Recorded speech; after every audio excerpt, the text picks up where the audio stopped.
Апа, өзіңіз қама дей салып, жүріс кездеп кеткенсің. Себебі орталығына мен Инстаграмнан көріп келдім. Мен Балқаш қаласынан келдім. Мен өз денсаулығым үшін келдім, бірінші консультациялам деп келгем. 2 рет инсульт алған адаммын. Сосын бұл кісіге келіп консультация алғанда бұл кісі мен емге қалдырды 20 күнге деп. Ол кезде мен жағдайым бұдан нашар болған. Өте нашар болып келген мен. Даже осы Балқаштан осы Астанаға жолға жарайым ба, жарамайым ба деп сөйтіп келген едім. Бірақ әйтеуір шыдап келдім, денсаулық үшін шыдап келдім, Алла күш қуат берді. Ем алдым, сіздің Ардақ мастеріңізден алдым. Ардаққа өзіңіз арнайы жатсыңыз Ардаққа. Иә, Ардақ өте шебер мастер екен. Махаббат менде өзінің сондай сыпайылығы менде, қарапайымдылығы менде емді өте жақсы жасады маған, адал махаббатпен жасады. Рахмет Ардаққа. Өте тамаша бала екен. Өзіңіздің айналаңыздағы ұжымыңыз негізі тамаша, бәрі тамаша, мастерлеріңіз бәрі тамаша, бәрі білімді, бәрі осы айналдырған. Мен 20 күн емделдім. Осы 20 күнде мен осы жерге үйреніп кеттім, шынын айтқанда бәрін танып, бәрі өте мейірімді, адамдарыңыздың бәрі мейірімді. Адамдар әртүрлі болады ғой. Адамдар әртүрлі болады, бірақ сіздің ұжымыңыз өте жақсы екен. Өзіме ұнады. Алған емім өте жақсы. Қазір аяғымды жақсы тіремін, жақсы жүремін. Қайырлы ем болсын бәрімізге. Даже енді жақсы бір қалыпқа түсіп жатыр. Мен ұйқым нашар болатын, ұйқым да жақсы болды қазір. Бәрі бір қалыпқа түсіп, мен ойлаймын, енді бұдан әрі қарай да 2 ай, 3 айдың көлемінде қайталап келіп, мен емді жалғастырамын деп.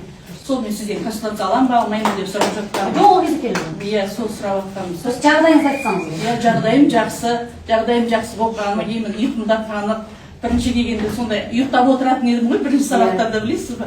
Қазір олай ұйықтамаймын қазір, иә. Қазір сергекпін, жақсымын, ем жақсы жүрді. Мынандай ем енді, мынандай емді чудо ем деп айтса болады негізінде. Чудо ем деп айтасыз ба, чудо болады. Осы чудо ем шында да бәріңізге, бойларыңызға дарысын, жақсылық болсын осы. Ала берейік осындай емді. Алған білімдеріңізді сіздер, практика өткен адамдар, мына білімдеріңізді әрі қарай халыққа көрсетіп, жақындарыңызды емдеп, осы білімді, осы себепті қалау әрі қарай негізі халыққа тарату керек. Оны ешкім көп біле бермейді. Ем бермен дәрісіз емделеді дегенді біз вообще естімегенбіз. Осы мен 45 жасымнан бастап дәрі ішіп келе жатырмын. Осы уақытқа дейін ішіп, дәріні ішкеннен, көп ішкеннен уже бүйрегімді отырғызғанмын, уже шын айтқанда. Бүйрегімде қоса давлениесі өлесең де жоғары болып тұрады. Бәрі дәрінің көп ішкеннің кесірінен. Енді мына емдеуге үйреніп алдық, артық мен сатып алып жатырмын. Мен кеткенде ертең еліме барғанда әрі қарай дәрі ішпей осыны ішемін деп, қашымды жеймін деп. Сізге ұйқынағанда бір спорт керек. Екеуі. Жақсы спорт. Енді мен приседание жасап деп маған Ардақ айтты ғой басында. Мен ең бірінші бейсебақ жасағам. Қазір мен 20 жасаймын. Мен бұрында неткенде тұрғанда қолымды көтеріп зарядка жасағанда бір нәрседен ұстап тұрмасам қалып кететінмін. Қазір мен ұстамай-ақ тұрып жасаймын. Қай жерде аяғын көтеріп теуіп жүреді. Ұстамай-ақ жасаймын қазір. Өте қуаныштымын, Тұрсынбек ханым, рахмет. Осындай ем шығарып, халық үшін осыны жақсы. Енді шығарған жоқ, енді халыққа көрсетіп жатқан қызметіңіз өте жақсы. Қайырлы болсын, қайырлы ем болсын бәріңізге. Рахмет сіздерге.